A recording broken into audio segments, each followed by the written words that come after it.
There's a special winsomeness about Christmas that comes through in those bells so beautifully.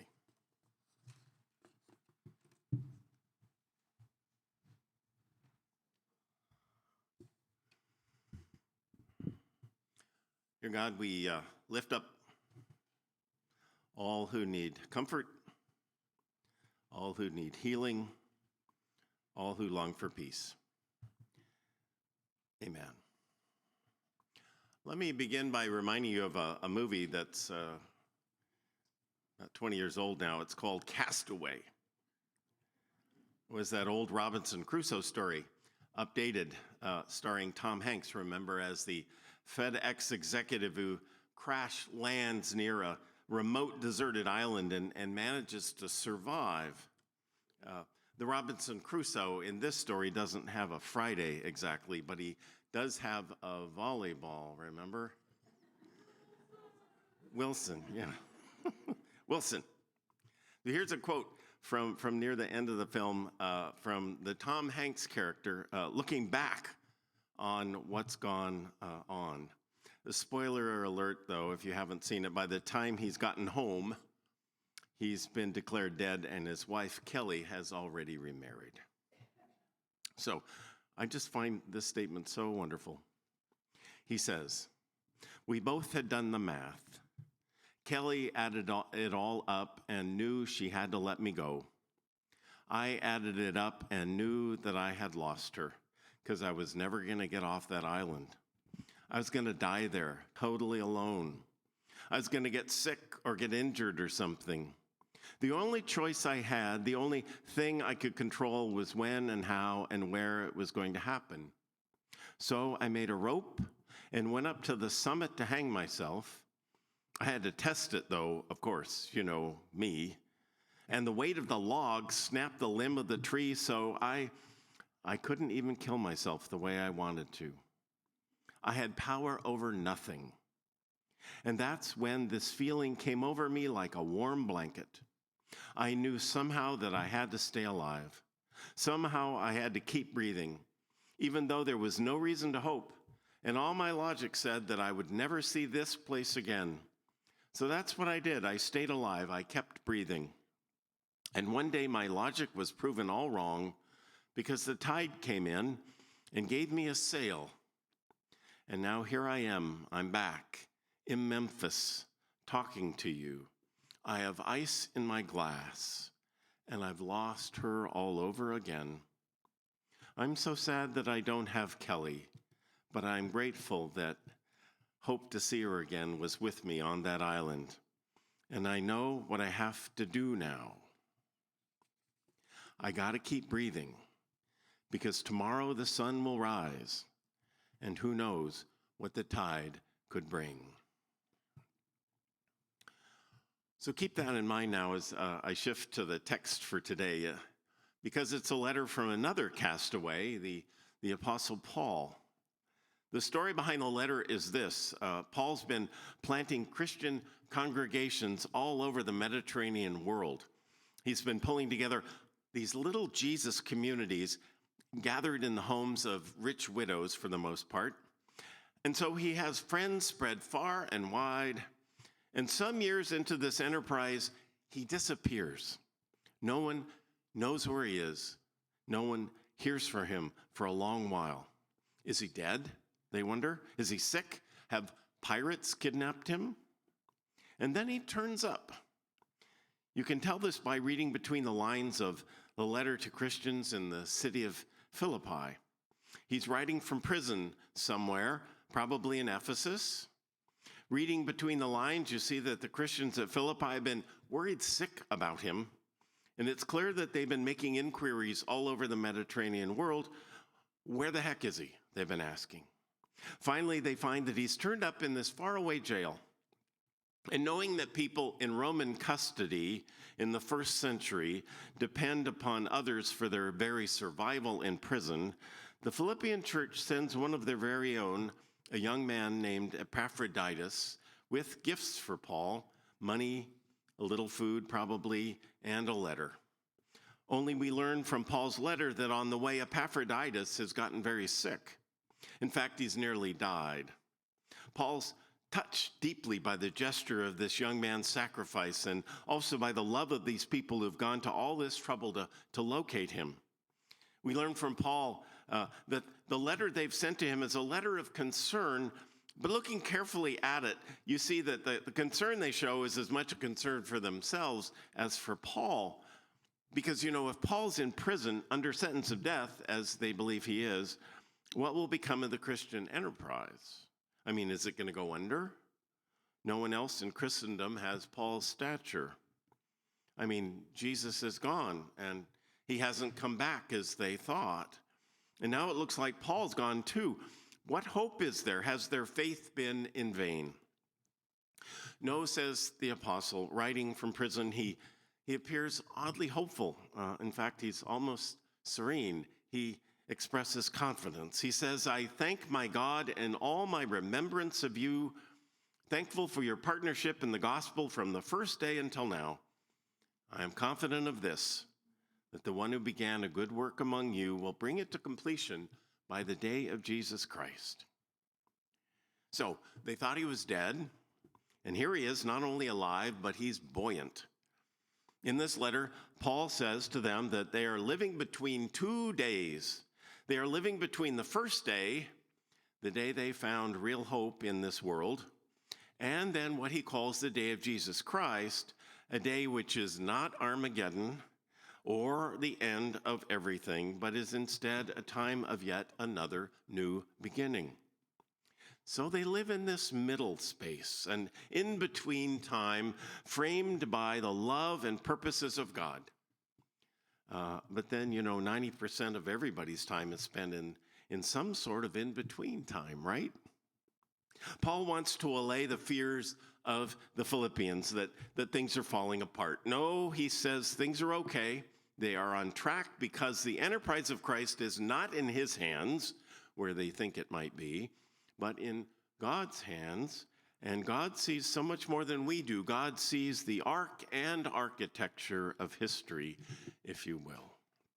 So Paul lets the Philippians know that one of the promises of being a Christian is not that life will be easy, may in fact be very hard, may look like everything's coming off the rails.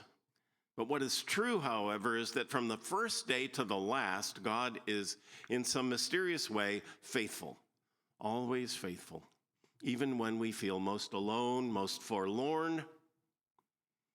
My guess is that Paul was so moved by the love of these people lived out in the example of that young man Epaphroditus, that he saw in that boy's love and sacrifice all the steadfast love of God. So when Epaphroditus stuck his little head into Paul's cell, what Paul saw was the face of Christ. And he knew that something good had happened. And you know what that is like, right? You've had that experience yourself, from a hospital bed maybe, or late at night when your car's broken down. You know what it's like to see someone's face, happy face, thoughtful face, concerned face. Maybe that's why you're here. You've also maybe been that for someone sometime too, right? When unexpectedly you showed up on someone else's porch to give them that hug they needed right then. You did what that boy Epaphroditus did just by showing up in the name of Christ. You brought Jesus to those in need. And you know what? You don't have to be Florence Nightingale or Mother Teresa. You just have to be you. Well, here's a story I like by someone who did a very important thing. Someone who delivered a very important message, and she did it by just being true to herself. Mostly by just showing up, too. Her name is Carol, and these are Carol's words. But because it's almost Christmas, I'm also thinking of Jesus' young, pregnant mother, Mary. When I was a teenager, Carol writes, my small-town high school expelled unmarried pregnant students. Our town was said to have the highest per capita teenage pregnancy rate in the nation. Every year, high school graduation rates fell because so many young pregnant women were forced to quit school. In 1973, I became the first pregnant student in my town to be allowed to stay in school. Of course, I had to conceal my pregnancy at first. Then, when I was 6 months pregnant, I married my boyfriend. The school had no policy against married pregnant students, so I was allowed to stay. Staying in school wasn't easy. My phys ed teacher believed I should suffer for my sins. When I was 9 months pregnant, she made me serve as the pin setter for bowling. I wobbled around, setting pins upright, and toppled over twice. Shortly before my daughter was born, a student named Laura told me that she too was expecting. She wasn't married, so the principal planned to expel her as well. I immediately went to the principal's office and plopped down in the chair across from him. My condition clearly made him uncomfortable. I argued that Laura, a straight-A student, deserved to complete school. He seemed uninterested. "I'll just sit here until you decide," I said. He looked nervously at my belly as if I might give birth at any moment. He could see that I wasn't going anywhere. Something in the culture of the early 1970s, something about those changing times that was bigger than he was, had finally reached his office. Laura was allowed to remain in school, and she graduated at the top of our class, says Carol. "I am confident of this," says Paul, "that the one who began a good work among you will bring it to completion by the day of Jesus Christ." Paul is simply saying, take courage. He wants us all to have something you might call common courage, because that's what it takes to get by in this world, to make a difference at all. That's what Epaphroditus found within himself to do what he had to do, and pregnant Carol as well, life being so much more complex and challenging than any of us ever imagine. Think of what must have gone through Carol's mind when she decided she could not stay quiet. She had to confront the powers in her high school, not for herself, but for another. It's so easy, to just stay quiet. That is, until you feel sometimes suddenly that to preserve any self-respect at all, you have to speak up. I love something the poet E.E. Cummings once said. He said, "To be nobody but yourself in a world that is doing its best night and day to make you everybody else means to fight the hardest battle which any human being can ever fight and never stop fighting." One more time. To be nobody but yourself in a world that is doing its best night and day to make you everybody else means to fight the hardest battle which any human being can fight and never stop fighting. The powers that be too often look down on little you and me, and they say to us something to the effect of, "Shut up and color." And if we will remain true to ourselves, we will say, "No way." Epaphroditus did not give up, neither did Carol. And here is how you do it.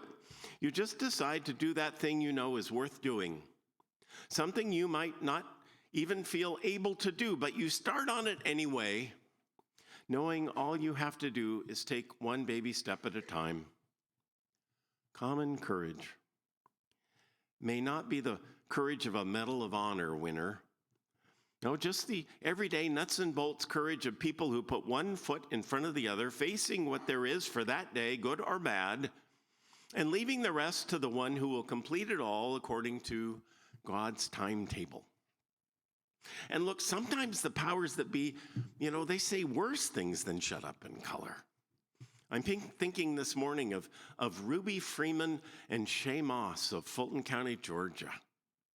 They were the election workers that Rudy Giuliani defamed by name, thinking they were little nobodies and he could get away with telling huge lies about a fair presidential election that he said was stolen. When a federal jury in Washington, D.C. returned a judgment against him this week amounting to $148 million, those women emerged from the courthouse to speak to America. Ruby Freeman told reporters that her life is forever changed. She said, "I want people to understand this, that money will never solve all my problems. I can never move back into the house that I called home. I will always have to be careful about where I go and who I choose to share my name with. I miss my home, I miss my neighbors, and I miss my name." And then she spoke out of a deep, deep well of Christian faith. She said, "Don't be sad for me. Don't waste your time being angry at those who did this to me and my daughter." And then she quoted the apostle that we're talking about today. She said, "We are more than conquerors as we continue to fight the good fight." Well, this letter the Apostle Paul wrote to the Christians at Philippi would be his last public word to anybody. He would shortly be executed. The text from that letter that is our focus today suggests to us his knowledge of that fact. And yet he writes the following wonderful admonitions that call us to a living and, in fact, radiant hope. He says, remember, "Finally, beloved, whatever is true, whatever is honorable, whatever is just, whatever is pure, whatever is pleasing, whatever is commendable, if there is any excellence, if there is anything worthy of praise, think about these things." So, on this week before Christmas, before we go wherever we are going to sit down with whoever we're going to feast with, let us take to heart as the apostle urges all that is true and honorable, just and pure, excellent and worthy of praise. In the face of everything in this life that daily threatens to break our hearts, let's do our best collectively to trust that, to trust also that in the long run, truth and love will have the last word. Amen.